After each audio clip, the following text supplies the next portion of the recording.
Bien, eh, hoy, que es la última clase, con toda felicidad, vamos a tratar de exponer un tema del cual yo tengo escrito varias exposiciones en congresos, que es un tema sobre la relación entre imagen en Eckhart y razón ideal.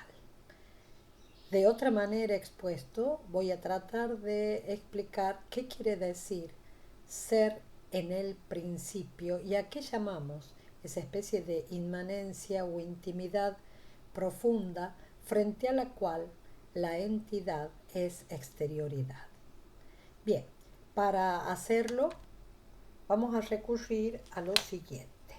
Primero, una expresión que está en la exposición sobre el Evangelio de Juan, y mayoritariamente casi todas las afirmaciones que voy a tomar en este momento sobre Eckhart corresponden a la exposición sobre el Evangelio de Juan.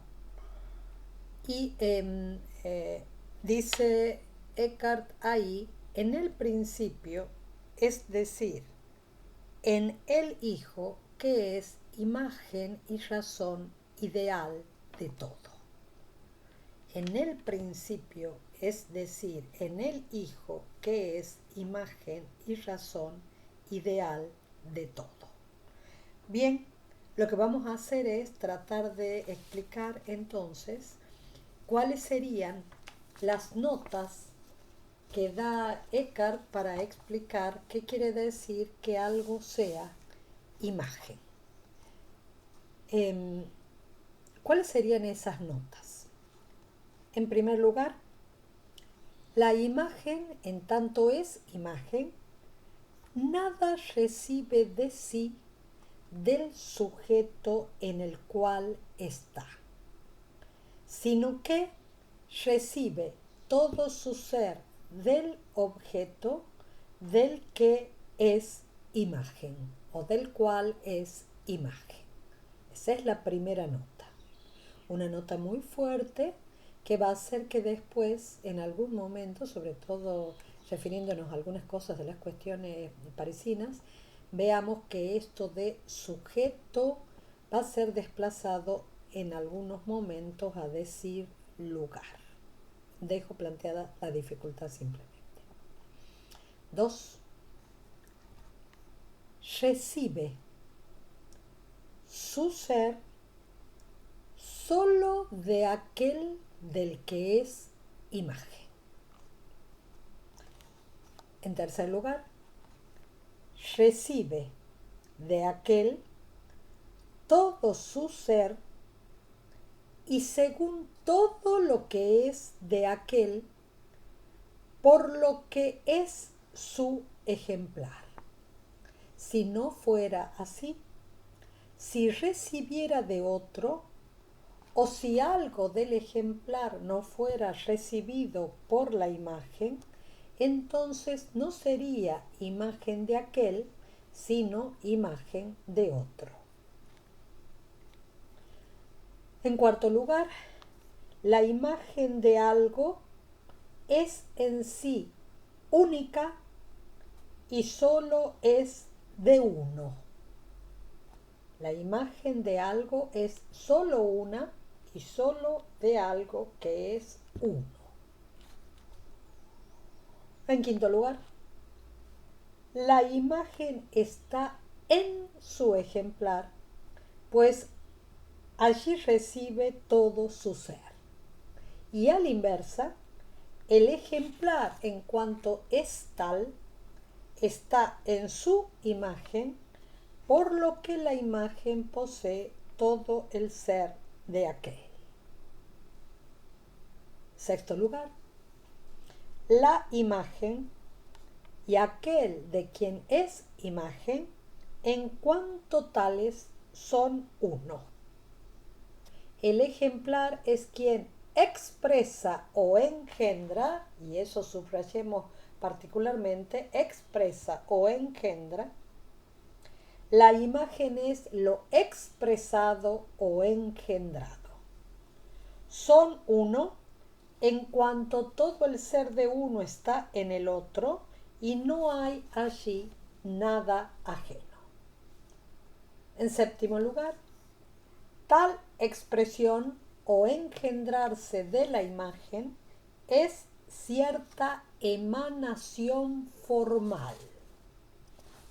Esa es la expresión que utiliza Eckhart, y en eso está también apoyándose en Dietrich de Freiburg y por supuesto en el neoplatonismo. 8. La imagen y el ejemplar son coeternos. No puede entenderse la imagen sin el ejemplar, ni el ejemplar sin la imagen. No hay ahí tiempo. 9. Nadie conoce a la imagen sino el ejemplar, y nadie conoce al ejemplar sino la imagen. Y la razón es que puesto que su ser es uno, no hay nada que sea ajeno a uno o a otro. Son lo mismo los principios del ser y los del conocer, y nada es conocido por algo ajeno. Bien, dadas estas afirmaciones, que quería darlas porque realmente necesitamos poder partir de ellas y tenerlas, son un conjunto de notas de la imagen que están puestas en la exposición sobre el Evangelio de Juan. Vamos a tratar de pensar en toda la clase qué quieren decir estas notas. ¿Qué quieren decir? Porque por un lado, estas notas en Eckhart nos van a permitir entender cómo entiende él en su horizonte creyente el misterio trinitario, pero por otro lado, y por eso nos importa, nos permiten entender cómo comprende el conocimiento y el estatuto del conocimiento respecto de la entidad. Eso es lo que vamos a intentar entender, porque creemos que además en esto podemos encontrar la forma de comprensión que tiene Eckhart sobre aquellas afirmaciones del Liber Benedictus que han sido tan objetadas, y aquellas afirmaciones que expresan la particular comprensión de Eckhart sobre el hombre y su justificación o deificación. Aclaro que decir justificación de ninguna manera quiere decir cuál es la explicación que da cuenta de él, no es una justificación como hacemos justificaciones en las ciencias, y que cada vez que hablamos de justicia en Eckhart no nos estamos refiriendo solo a nuestras experiencias de justicia y de cómo hacer justicia en la vida social o económica, sino que cada vez que Eckhart habla del hombre justo y de la justicia se refiere a todo el proceso de deificación. El hombre justificado, el hombre justo, es el hombre deificado, es el hombre que ha recibido la filiación divina. ¿Sí? Este es el contexto. Pero en este contexto, como decíamos en alguna clase pasada, necesitamos poner en relación cómo se vinculan el orden natural, cómo se vincula el orden ético, cómo se vincula el orden de lo divino, y ahora el gran nexo, diríamos nosotros, el gran vínculo, el gran soporte de toda esta estructura en Eckhart es cómo entiende la imagen y cómo entiende el conocimiento. Bueno, eso es lo que vamos a tratar de explicar. Y nos vamos a preguntar, lo que decíamos hace un rato, nos vamos a preguntar si existe entonces una intimidad, una inmanencia frente a la cual ser sea exterioridad. Bien, entonces, la primera pregunta que nos tenemos que hacer es si estas caracterizaciones de la imagen tienen que estar presentes cuando nosotros entendemos esa relación que está en las afirmaciones del Liber Benedictus, esas afirmaciones que hablan de la relación entre el sabio y la sabiduría, el justo y la justicia, el veraz y la verdad, el bueno y la bondad, y en las cuales Eckhart ha dicho se miran mutuamente. Lo que queremos tratar de plantear es si estas relaciones pueden ser interpretadas como la relación de la imago, de la imagen, con su ejemplar, es decir, si sabio, justo, bueno, veraz tendrían razón de imago y si toda la otra columna tendría razón de ejemplar. Quiere decir, si podemos plantear en todo esto el estatuto no ético, el estatuto de conocimiento que está presente en la imagen. ¿Por qué?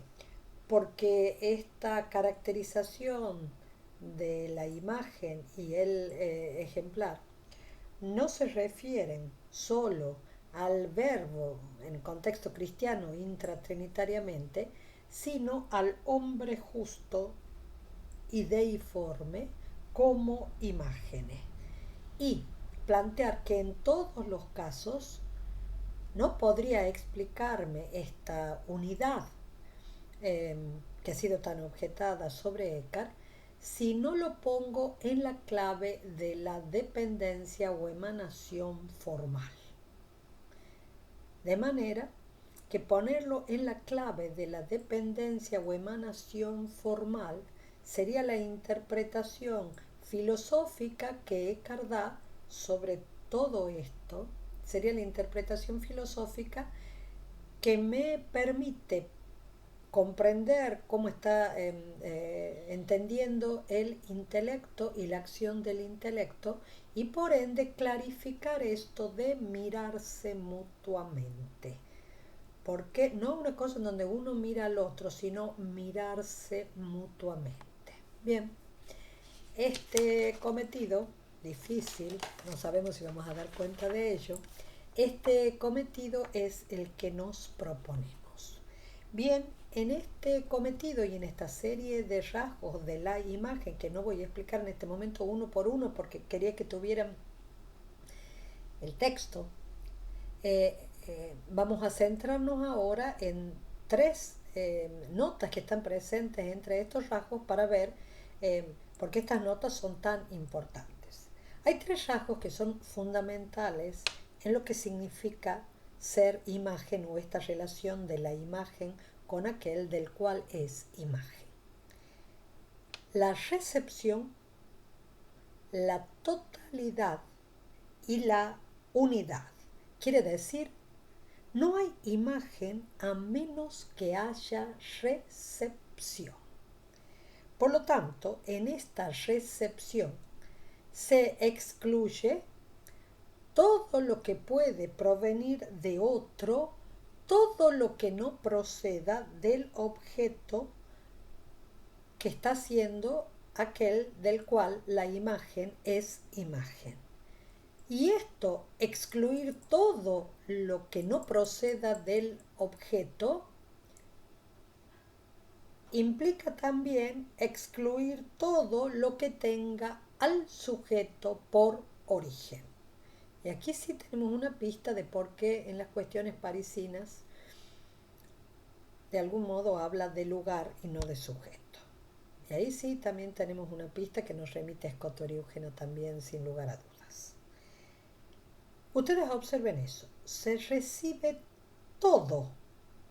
El que en este momento es la imagen, el que sería el sujeto de la imagen, recibe todo, absolutamente todo, y por otro lado lo recibe según todo el ser de aquel del cual es imagen. Quiere decir que no hay nada que quede sin serle entregado, no hay nada que quede sin ser recibido de esta única procedencia. Porque si no hubiera esto, dice Eckhart, no se cumpliría la razón de imagen. Algo habría en la imagen que no sería imagen.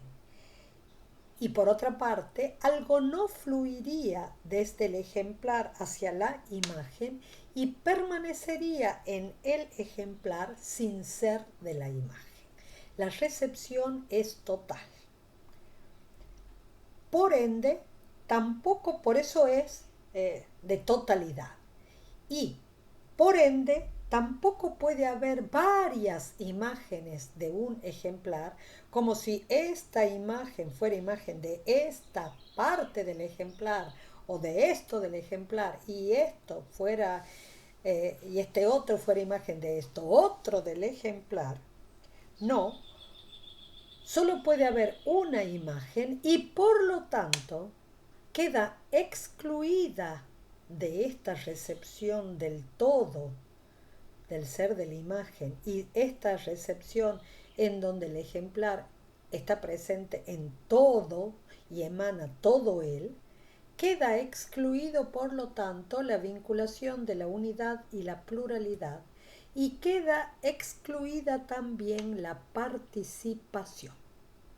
Bueno, esto lo vamos a decir por muy fuerte que resulte, pero queda excluido todo eso. Por lo tanto, la imagen implica, la razón de imagen implica intrínsecamente como notas de lo que significa ser imagen, la recepción, la totalidad, la unidad.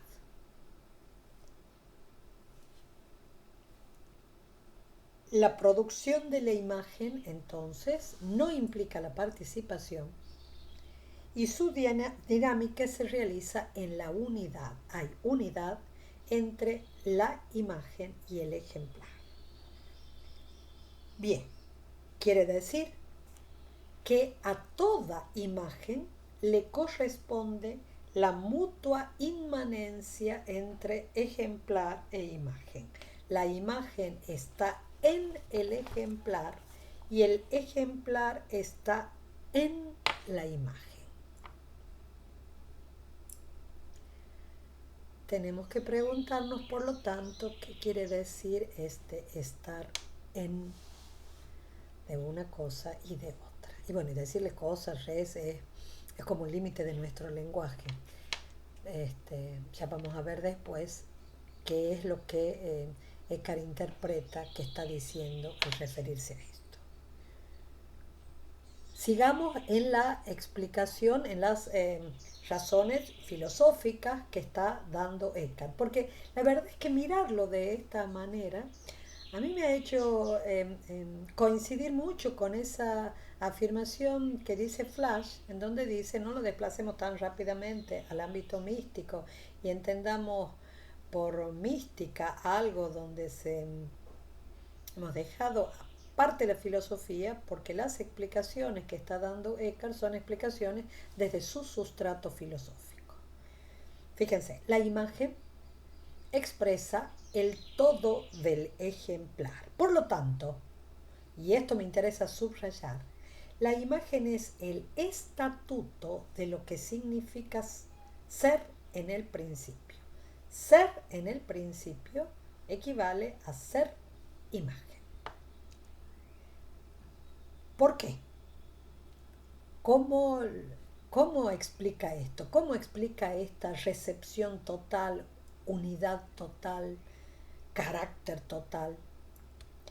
La explicación, la categorización que da Eckhart de esto es que esto, proceso quisiéramos decirle, pero el proceso implica siempre sucesión y tiempo y en esto no hay ni sucesión ni tiempo. Generación necesitamos decirle siempre y cuando nos alejemos del mundo de la generación y la corrupción, y Eckhart sí utiliza el término generación, pero hace toda una serie de distinciones para que no quedemos entrampados en la noción de cambio. ¿Sí? Este proceso que no implica temporalidad, esta generación que no implica el mundo de la generación y de la corrupción, es en palabras de Eckhart, una emanación formal. Y en el Sermón 49, Eckhart dice que es una emanación simple, transfusiva de toda la esencia pura y desnuda. Y dice también una emanación desde lo íntimo y en el silencio,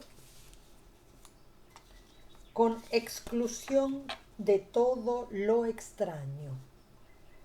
Una especie de vida, miren la imagen que utilice y la va a seguir utilizando, como si imaginaras una cosa que se inflama y bulle desde sí misma y en sí misma, sin que aún se dé la ebullición que es entendida junto con ella. Esa es la imagen que utiliza, ¿no? Una ebullición en el punto en que la ebullición está todavía junto a aquello que bulle. Una cosa que se inflama y bulle desde sí misma y en sí misma. ¿Sí? Esa es la imagen que está dando en el Sermón 49 y que de alguna manera esta emanación desde lo íntimo y en el silencio, con exclusión de todo lo extraño, esto de que fluye un fluir formal, ya vamos a ver después por qué un fluir formal y por qué este fluir formal excluye la causalidad eficiente y excluye de alguna manera la causalidad final en la medida en que entendamos que el término, lo que nosotros diríamos fin, es en realidad el principio y que no hay diferencia entre el principio y el fin, por eso es esta exclusión de la causalidad final. Bueno, sigamos con esto. Fíjense, esta relación ejemplar-imagen, relación, se entiende bajo la categoría de emanación formal. Esto es una emanación formal sin tiempo, en donde principio y término son lo mismo, por eso no cabe hablar de finalidad, en donde no existe causalidad eficiente, en donde solo hay un fluir formal. A ver de qué. Esto en el silencio, en la intimidad, es transfusiva, un fluir de toda la esencia pura y desnuda. Dietrich de Freiburg, que da un montón de elementos que nos permiten comprender lo que está diciendo Eckhart aquí, ha señalado ya en su texto sobre la visión beatífica, ha señalado elementos de esto para poder explicar la razón de imagen. Dietrich de Freiburg ha señalado que corresponde al intelecto según su esencia de intelecto y al modo de su emanación respecto de su principio. Es decir, si yo quiero entender qué es la emanación formal, lo que necesito entender es cómo fluyen las cosas al modo de la emanación del intelecto. Es decir, lo que tengo que hacer es entender la emanación intelectual. Este fluir formal es una procesión intelectual, un proceder del intelecto.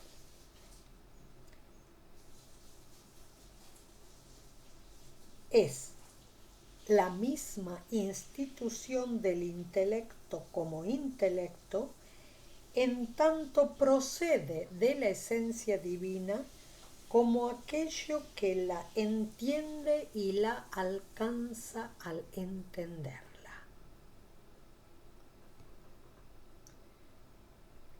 que fluye de la esencia, por eso para que veamos que es emanación formal, lo que fluye de la esencia es en sí misma institución del intelecto, se instituye el intelecto.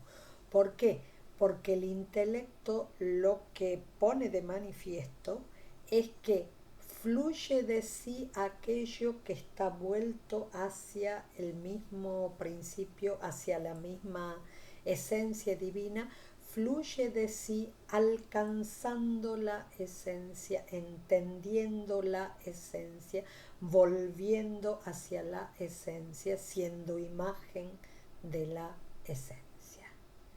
Lo que fluye es este alcanzar la esencia, procediendo de ella y permaneciendo en ella.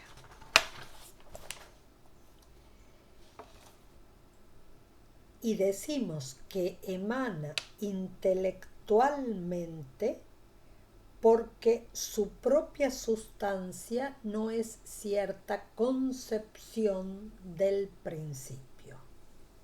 Quiere decir que eso engendrado,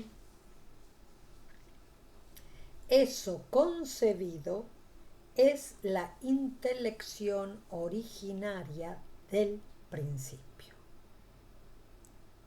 Proceder desde el principio es estar vuelto hacia el principio entendiéndolo. Emanar formalmente significa estar vuelto hacia él entendiéndolo, estar en él, permanecer en él. Ustedes observen que en todas estas caracterizaciones, en donde es innegable la presencia del neoplatonismo, absolutamente innegable, lo que tratamos de entender, lo que queremos entender, y para eso también es indudable que no podemos sino recurrir no solamente a la fuente de los mismos dominicos alemanes como Alberto Fluxuentis, como Alberto Magno y como Dietrich de Freiburg, sino también entender a todo ese sustrato del pensamiento del Islam, que realmente con Eckhart yo entiendo más o logro entender algo. ¿Por qué esto? En donde a pensadores del Islam les ha resultado tan fuerte decir que intelecto es intelecto cuando entiende. El intelecto es lo entendido. No hay intelección sin lo entendido. Si el intelecto posee su ser de intelecto, consigue su ser de intelecto en los casos donde eso sea obtención y proceso, pero decir que algo es intelecto equivale a decir que hay algo entendido. Entonces desde ahí pensemos que este proceder desde la esencia, alcanzando la esencia, es ser imagen de la esencia, por lo tanto es ser intelecto. Ya vamos a ver por qué no le dice intelecto sino verbo, imagen. Es ser ser en el principio, porque esa distancia, si quisiéramos llamarlo, si lo pensáramos desde los términos entitativos, pero que aquí tenemos que usarlos y corrernos, usarlo por los límites del lenguaje y corrernos, porque para Eckhart esto es una comprensión del acto intelectivo, esto de proceder de, que no es distancia entitativa, solamente lo puedo entender desde el intelecto. Solamente lo puedo entender desde el intelecto porque el intelecto es aquello que no guarda distancia cuando alcanza al principio del cual procede, y proceder de él es ser imagen de él. Está en él, permanece en él. Por eso está excluida la causalidad eficiente, la causalidad formal. La razón de imagen solamente está en la naturaleza intelectual, porque la naturaleza intelectual, como lo han dicho muchos, es la única que puede retornar sobre sí con un retorno completo. Por ende, la expresividad y la generación son rasgos del intelecto en tanto intelecto.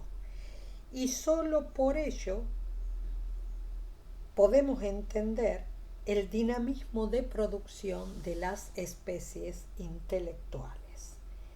Entonces aquí lo que tenemos que entender es que el intelecto es expresión y que el intelecto en sí mismo es lo engendrado. Eckhart sí utiliza esta noción de lo producido desde el principio, lo producido en el principio. Lo que pasa es que no le da, como le damos nosotros casi inmediatamente al escuchar producción, no le da el carácter de algo realizado desde la causalidad eficiente. No le da aquello producido desde el rango de la causalidad final. Esto es lo producido como una especie de puro flujo de la esencia que produce lo que vuelve hacia ella alcanzándolo, y en ese puro flujo de la esencia está absolutamente toda la esencia, y en la imagen que la alcanza no hay nada sino aquello que es el ejemplar a partir del cual se instituye como intelecto, porque el ser el entendimiento de la esencia divina es ser imagen, es ser intelecto. Por ende, el término acuo del intelecto, el término desde el cual se produce, es lo conocido, el objeto diríamos nosotros, pero con los rasgos con los que le está dando al objeto Eckhart. Y el término adquem es el intelecto, quiere decir el cognoscente. El cognoscente se instituye como cognoscente desde el objeto, porque todo él es intelección de aquel de quien procede. El intelecto es la imagen producida por el objeto. Por eso decíamos que cabe matizar o cabe comprender muchas de las afirmaciones que Eckhart ha realizado en las cuestiones parisinas sobre por qué el intelecto es el lugar de las especies y no el sujeto de las especies. La especie está en el alma, dice ahí, tomando unas afirmaciones de Aristóteles, no como en su sujeto, sino como en su lugar. ¿Por qué? No como en su sujeto, porque no tiene nada que sea del sujeto. Es el lugar de las especies precisamente por su receptividad. Es el objeto el que va a dar el ser a la potencia y a la operación. Es decir, es el objeto el que hace que el intelecto sea intelecto. El intelecto no puede poner nada de sí. ¿Por qué? Porque si pone algo de sí, no puede recibirse desde lo conocido y expresarlo. Por eso nada tiene de sí.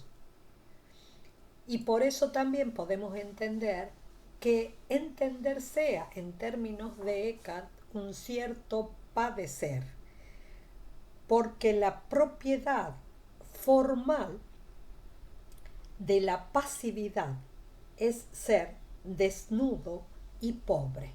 Ustedes observen esta serie de afirmaciones y caracterizaciones que estamos realizando, donde de alguna manera encontramos cómo se unen un montón de cosas. Miren esto, para poder entender por qué este acento tan fuerte está en este estatuto noético de la imagen. ¿Por qué ha dicho en esa serie de rasgos de la imagen que hemos enunciado prácticamente al comienzo de la clase, por qué está puesto en esa serie de rasgos de la imagen que todo es recibido a partir de aquel del cual es imagen y que no puede recibir de ningún otro, ni siquiera de sí mismo. ¿Por qué ni siquiera de sí mismo o de sí misma como imagen? Porque su propio carácter de imagen, su propio estar siendo instituida como intelecto, ¿sí?, es lo que recibe de aquello que está entendiendo. Porque porque está eso que está entendiendo, por eso es intelecto. ¿Sí? Y si pusiera algo, si hubiera algo distinto, o si le faltara algo, entonces no podría decir que es intelecto. No puede poner nada de sí, por eso la receptividad es tan troncal, tan profunda. Tiene que recibirse desde lo conocido y expresarlo, y por eso entender es cierto padecer, no porque no exista, cuando lo veamos en el caso del hombre, no porque no exista esfuerzo cognoscitivo, sino porque todo el esfuerzo cognoscitivo produce acciones, en el caso de los seres finitos digo, mucho más en el ámbito de quien está quitando, apartando todo aquello que impide la recepción, que estar produciendo algo distinto de lo que se está captando. ¿Sí? Piensen que esto es muy fuerte, muy, muy, muy importante para Eckhart. Y por eso la pasividad es ser desnudo y pobre. Lo que hemos dicho, creo, en la primera de las clases sobre Eckhart. En la primera de las clases sobre Eckhart lo que hemos dicho es que esta especie de inmenso ideal de la pobreza que recorre el siglo II, el siglo XIII, el siglo XIV, que se ha vuelto gran propuesto, gran identidad de determinadas propuestas de corte religioso, pero es que es una forma de comprender y de responder sociológicamente, políticamente diríamos también, es una forma de respuesta. La respuesta de Eckhart no es la respuesta de Francisco de Asís, que lo toma, que lo va a hacer de otra manera. La respuesta de Eckhart es que entender es una pobreza. ¿Por qué es una pobreza? Es una pobreza porque entender es desnudarse de todo aquello que no sea lo entendido. Porque si le agrego algo que no es lo entendido, si mi propuesta cognoscitiva, si mi propuesta incluso de modelos del saber, de modelos de producción del conocimiento, que también se va a extender hacia la propuesta ética, si mi modelo es acumulativo, si mi modelo es acumulativo, voy en contra del conocimiento. Por lo tanto, el modelo de conocimiento no es un modelo acumulativo porque tengo que despojarme, volverme pobre de todo aquello que no sea que mi intelecto implique solo lo conocido. Tenemos que decir, porque no es obligatorio decir, que esto que está obrando, no como falta de esfuerzo cognoscitivo, el esfuerzo de Eckhart es impresionante, no como falta de fuentes, no como falta de estados de la cuestión sobre el tema, no, no, no, nada de eso, eh, sino que es obra también en paralelo con lo que está haciendo la gran eh, crítica a la ética que están apareciendo en mucho, que están apareciendo en las beguinas de muchísimas maneras. Fíjense, si nosotros transformamos la vida moral en una especie de acumulación extrínseca de virtudes, si es como una especie de riqueza de la cual me siento orgullosa y desde la cual juzgo y mido, si esto es una especie de gran, incluso llega a ser una especie de gran codicia y de gran avaricia, ¿sí?, que va en consonancia con las críticas que en este momento se están haciendo a las propuestas de riqueza, que ha pasado del valor de la tierra al valor de la moneda, y por eso en este momento se hace todas las críticas a la avaricia, todas las críticas a la posesión excesiva, a la acumulación.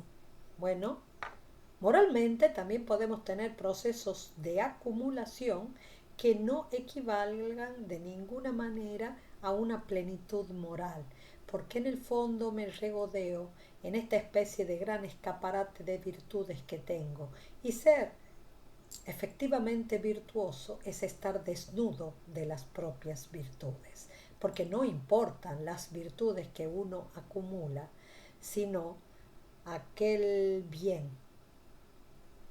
que miro y que me mira.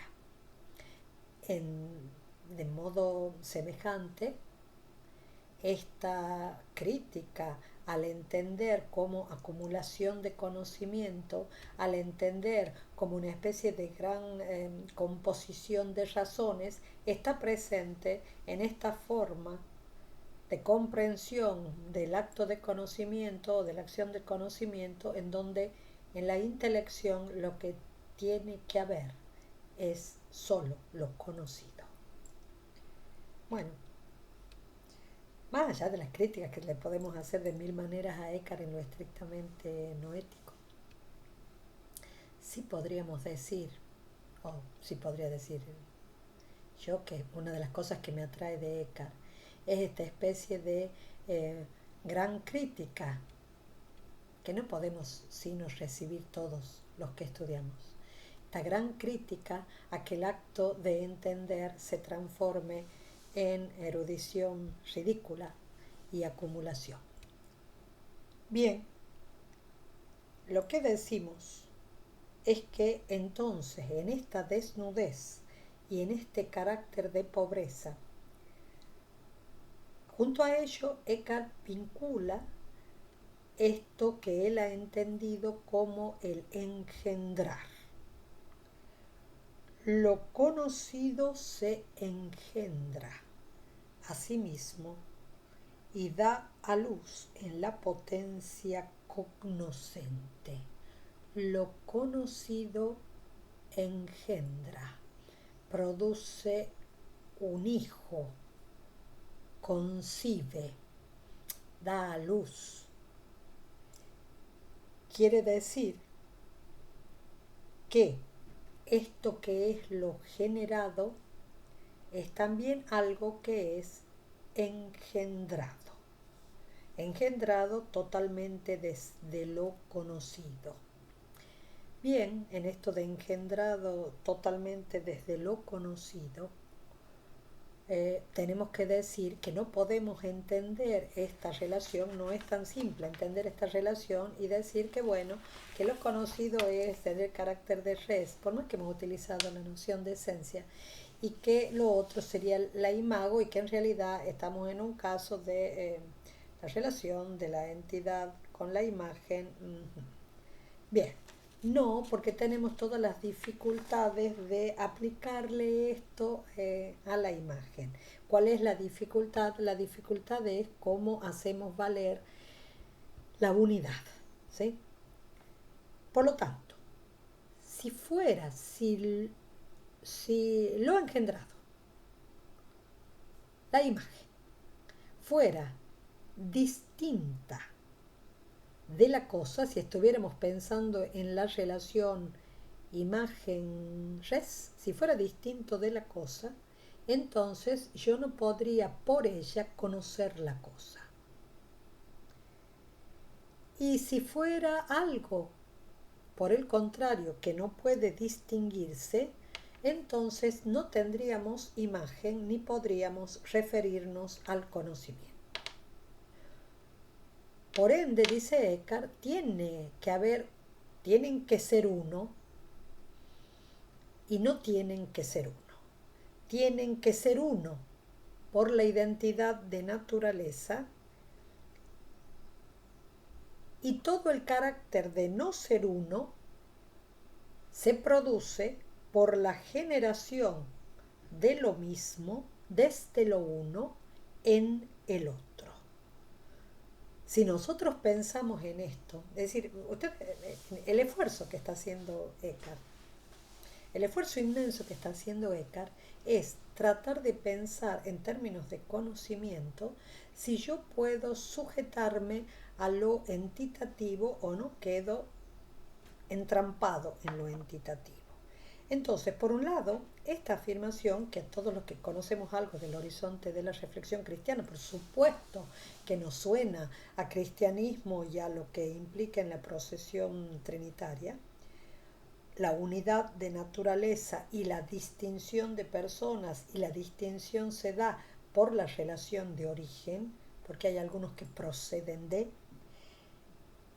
pero en el caso del de lo estrictamente cognoscitivo, Eckhart lo que está tratando de explicar es que esto es exactamente lo que corresponde a la inmanencia propia del intelecto. ¿Sí?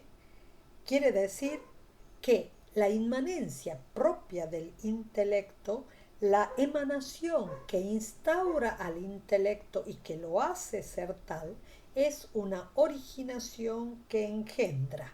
¿Cuál es la diferencia que hay entre el qué de lo engendrado con el qué del que engendra? No, ahí no hay ninguna diferencia.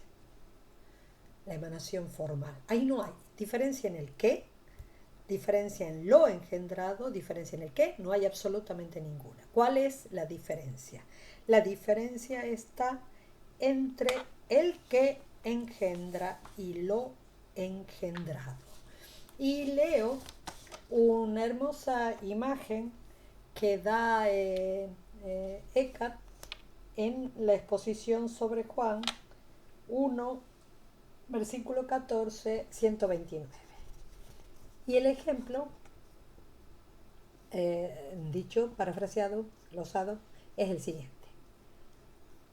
Cuando se genera el fuego en el leño, éste no goza de la plenitud del calor. Pero luego, cuando el leño se ha adaptado a la forma del fuego, entonces recibe por la forma y en la forma la plenitud del calor. No el que precedía al fuego ni lo disponía a él, sino el que seguía a la forma del fuego, procediendo de la misma, procediendo de la forma. Cesa la alteración y el movimiento, y la forma del fuego deleita plenamente. Nada puede añadirse, y descansa, y cesa toda la tristeza y repugnancia que proviene de la alteración y el movimiento, tal como le ocurre a la mujer que da a luz. Cuando una cosa está deviniendo otra, siempre posee como algo anexo la desemejanza y la inquietud. Pero cuando recibe el ser por la forma, entonces descansa y goza. La forma se recibe y es en el silencio de todo movimiento, de todo tiempo y de toda desemejanza. Bueno, ese ejemplo que hay que pensarlo y volverlo a pensar, por eso quería leer la paráfrasis del ejemplo que da Eckhart. Ese ejemplo de algún modo permite darle imagen a esto de que la emanación es la forma, así como es el fuego incendiando el leño y después es todo fuego, toda luz, de manera que en un primer momento, si estamos en el mundo en donde algo está deviniendo, nuestra experiencia de lo que deviene, de lo que cambia, implica siempre la repugnancia, es decir, la resistencia al cambio, lo que todavía no se está incendiando y está dejando de ser para poder llegar a ser fuego, pero después, cuando la forma del fuego se ha vuelto forma, todo es descanso, todo es luz.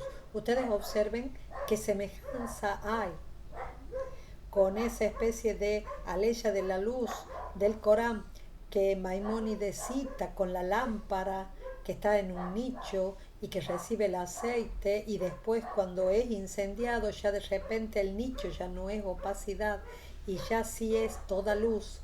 Y Maimónides dice que ese nicho, toda luz, en donde ya no distingo ni el nicho, ni la lámpara, ni el fuego, porque todo es fuego, todo es luz, es la imagen del intelecto, ¿no? Esa es la imagen del intelecto que da Maimónides tomando el texto del Corán.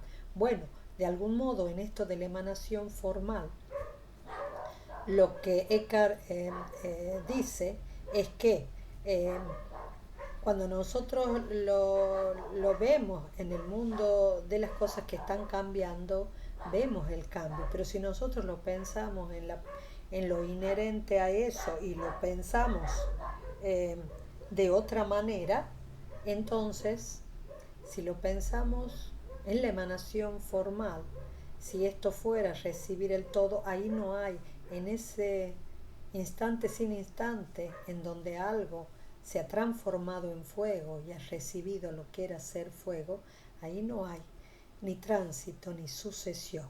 El tránsito y la sucesión es algo anexo, pero ahí, en ese ser originado como fuego, no hay ni instante ni sucesión.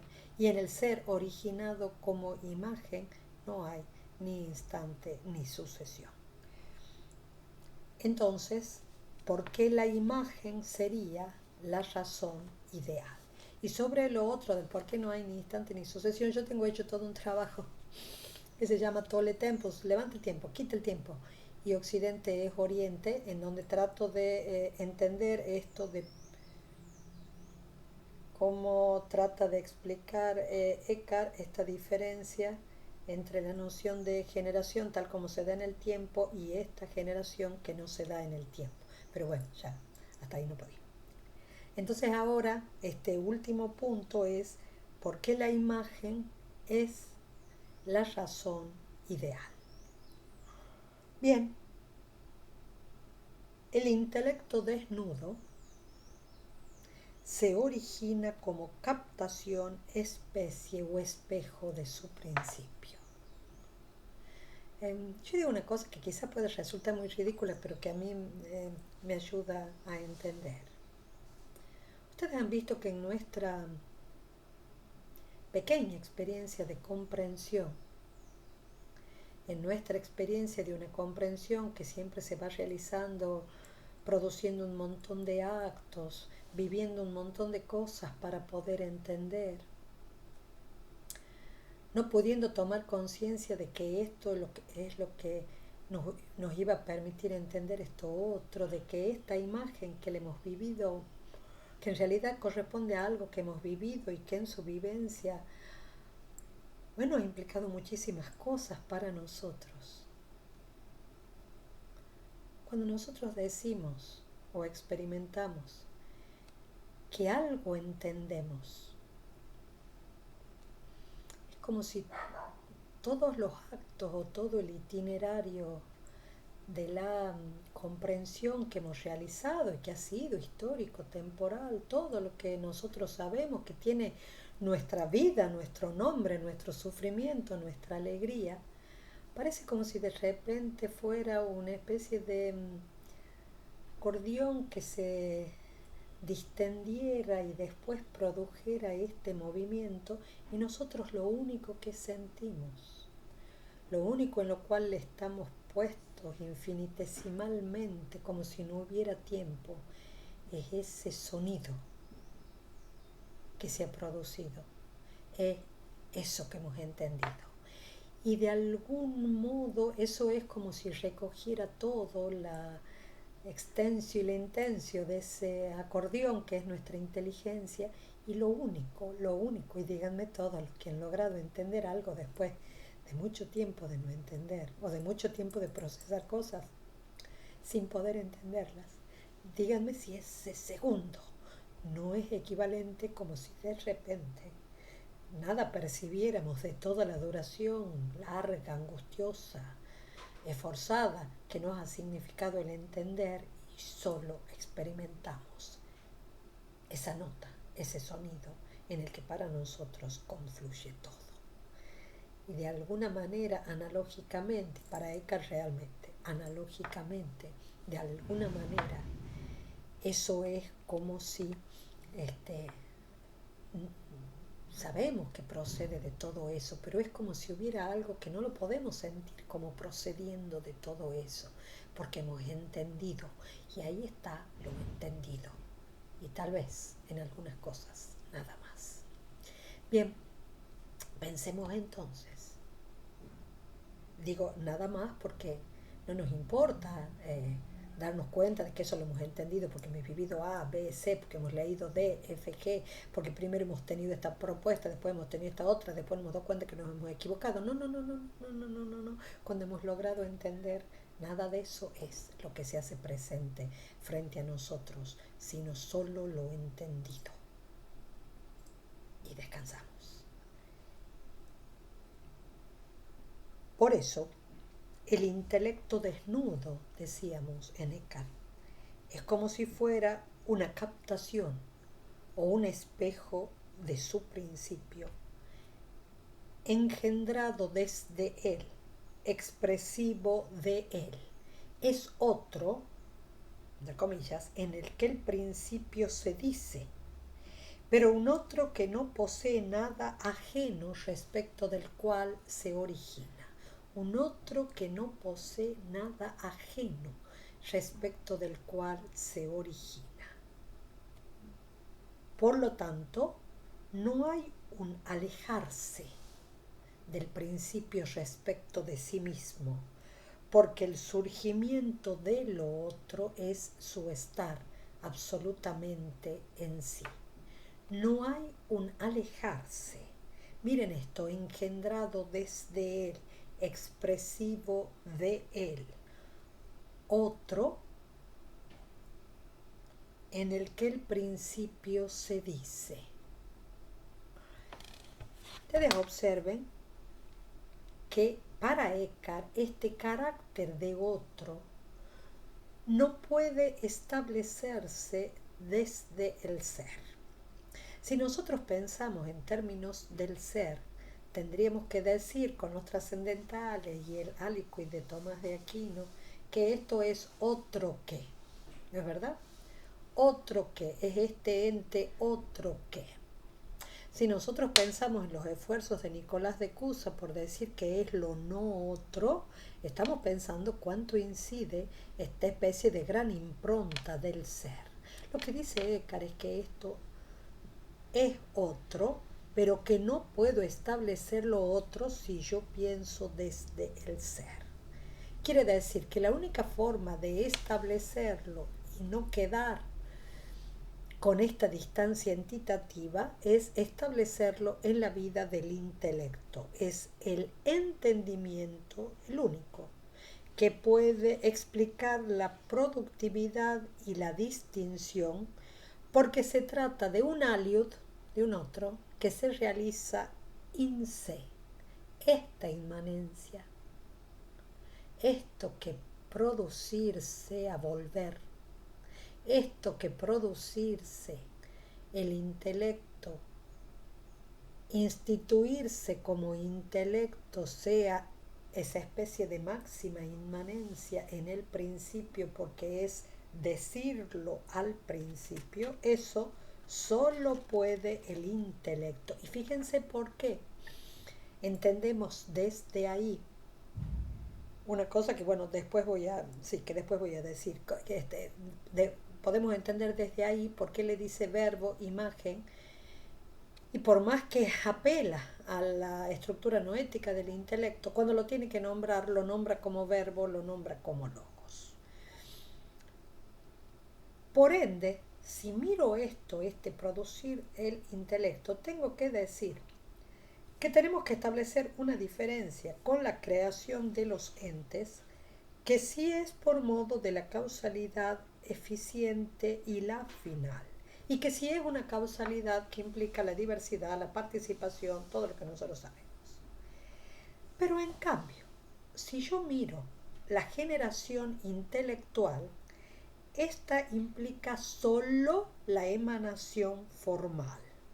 es solo la naturaleza intelectual lo que puede ser imagen, una especie de ebullición del principio que no requiere que la causalidad final y eficiente hayan producido las criaturas, una ebullición del principio, una centella del principio. Las notas de razón ideal, las notas o la denominación de razón ideal, logos y verbo, pertenecen a la imagen. Quiere decir que si yo tengo imagen, tengo verbo, tengo logos, tengo razón ideal. ¿Por qué? Porque lo que están diciendo, lo que están poniendo de manifiesto estos nombres, es que el retorno del intelecto, ese retorno que es el mismo intelecto, es verbal. Y esa es la razón por la cual le dicen verbo. Porque cuando le digo verbo, quiere decir que es aquello que dice al principio. Es su desnudez la que hace que se denomine verbo y no nous.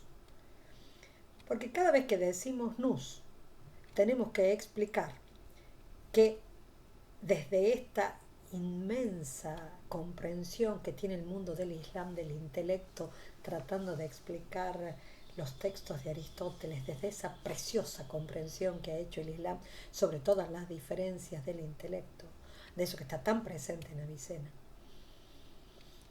tan presente en Averroes, desde esa preciosa comprensión del intelecto que tiene el Islam, de forzada comprensión, entendemos esto, de que el intelecto es intelectum, intelecto, porque entiende, y entender no es capacidad de entender, es lo entendido en uno. Entonces, aquí lo que está diciendo Eckhart es que el término verbo enuncia nítidamente que es lo entendido del principio, lo expresado del principio, lo dicho del principio, el principio que dice en otro, dice engendrando el verbo, porque no hay nada en el verbo que no siga estando en el principio. Y el principio no tiene pérdida, no tiene distancia respecto de sí mismo al decir, porque en realidad decir es decirse. El intelecto es la razón que expresa las cosas en su principio. Y por lo tanto, todo lo que es en su causa original o esencial, es muy parecido a las causas primordiales de Scott y Eugena, no tienen ser. Las cosas en su principio son las razones de las cosas, y esas razones no son creadas ni creables. En el principio son anteriores y posteriores a las cosas porque no son afectadas por el tiempo ni la producción del ser. Las razones de las cosas son las causas originales o primordiales, y no hay razón de la razón. No hay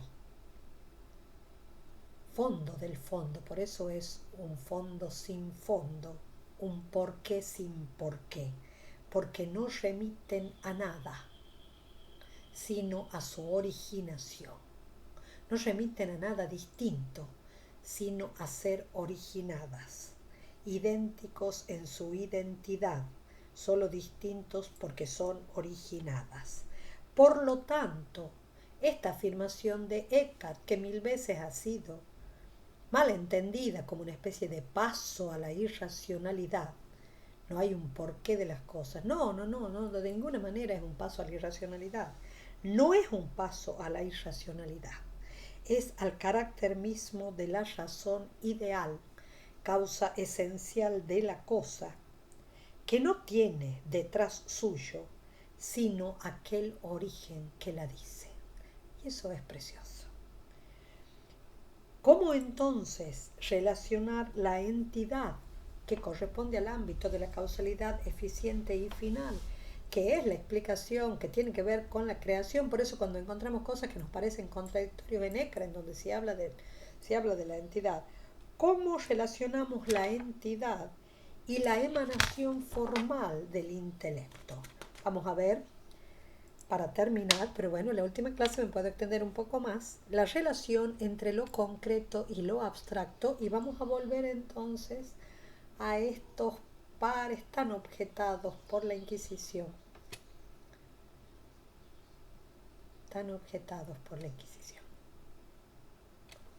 Vamos a ver estos pares para ver qué es lo que está siendo dicho.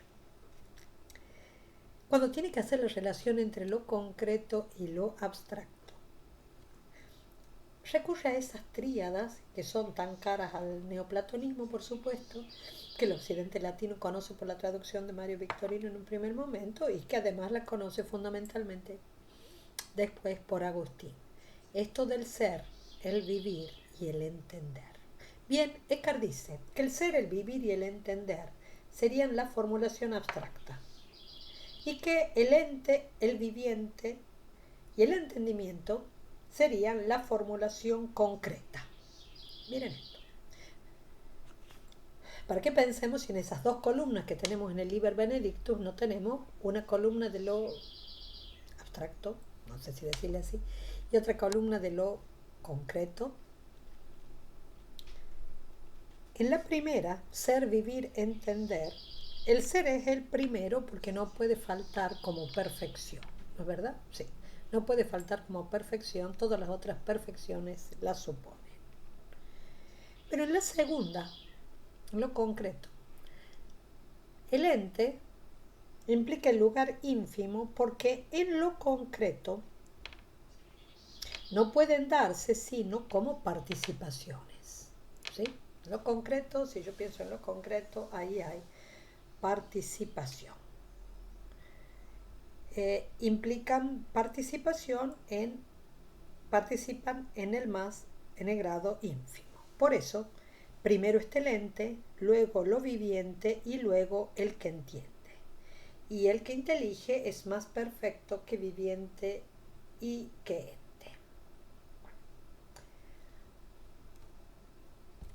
Esto, y creo que le tengo que dar alguna otra vuelta a esto, pero no lo voy a hacer hoy. En la imagen como razón ideal, el ente no existe como ente, sino como razón. Solo hay ente cuando es efectivamente realizado, efectivamente creado, cuando hay causalidad eficiente, y por eso al ente le corresponde la razón de crearle. Implica la participación, la diversidad, lo múltiple. En cambio, la vida del entendimiento subsume en sí la entidad, ahí donde la entidad no es tal, ni está en el devenir, sino donde posee su intimidad más profunda, su inmanencia radical. Allí donde es comprendida y devuelta a su ser en el principio. Quiere decir que conocer es, en el revés de la trama, descrear, liberar a la entidad de su límite y del devenir y conducirla a aquel lugar donde no es ente, a sus razones, allí donde no es. Por ende, esto, realizado así, es dinámica de deificación. O sea, nos detengamos medio segundo, porque lo que quiere decir de alguna manera todo esto es que cuando nosotros pensamos algo,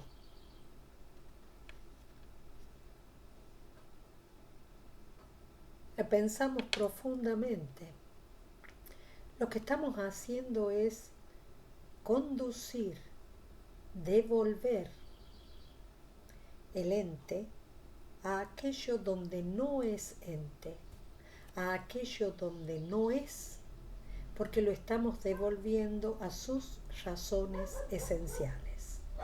Pero estas razones esenciales, ahí donde está su identidad, cuando hacemos este movimiento hacia sus razones esenciales, lo que hacemos es descrear, porque en el fondo lo que estamos haciendo es llevarlo ahí donde está su inmanencia, ahí donde está en su principio, ahí donde solo es, donde no es entidad. Y por lo tanto, cuando algo es solo su identidad, hay muchas cosas de Avicena aquí, ¿no es verdad? Cuando algo es solo su identidad, en realidad lo que está presente, cuando algo es solo su identidad, en realidad es como si lo estuviéramos devolviendo a aquello en donde solo espeja al principio. Y si lo devolvemos ahí donde solo espeja al principio, si solamente estamos mirando ese principio en eso, quiere decir que el veraz y la verdad son lo mismo. El que hace la verdad en su conocimiento y la verdad son lo mismo. Y ser lo mismo quiere decir que todo esto es solo pura procedencia a partir de la verdad y es la inmanencia más radical y la intimidad más profunda. Quiere decir entonces que en estos dos pares de concretos y abstractos, si lo pudiéramos decir de alguna manera, lo que hay es mirarse mutuamente en donde la deificación implique descreación. De manera que toda la causalidad eficiente, toda la causalidad final, es como si fuera esa especie de gran tensión, discúlpenme si lo entiendo agustinianamente, pero de alguna manera lo entiendo agustinianamente, negándolo a Agustín en algunas cosas. Es esa especie de gran distensión que solamente procede a recoger esta especie de tensión a donde se produce la deificación. Y ahí la verdad es esto de ser imagen. Y por lo tanto, este retorno en los pares, en esta especie de secuencia que se da en cada par, el justo y la justicia, el verdadero y la verdad, qué sé yo, en donde se vinculan concretos con abstractos, diríamos nosotros, a nivel lógico o gramatical, implica que el retorno a las causas esenciales consiste en solo recibirse de ellas y no poseer nada de sí. Nada que no sea lo engendrado por la causa esencial y uno con ella. Y esto sería, en sentido estrictísimo, ser en el principio. Este estatuto de ser en el principio es el estatuto de la imagen. Por lo tanto, cabe decir, junto con Eckhart y junto con todos los que han entendido esto como una especie de gran proceso de vacío, sí, la imagen, este ser puramente imagen, implica vaciarse de toda otra imagen, incluso de la que viene de uno por creación. Sí, porque en el fondo todo eso es como volver a las razones ideales de la propia creación, y las razones ideales de la propia creación están ahí, son ahí, no podemos decir, están ahí, aunque sea perfecto el término, ahí donde son solo, devolución en imagen, inmanencia en imagen, intimidad en imagen con el principio. Bien, muchas gracias. por este difícil año, muy difícil, y mucha felicidad por este haber logrado terminar.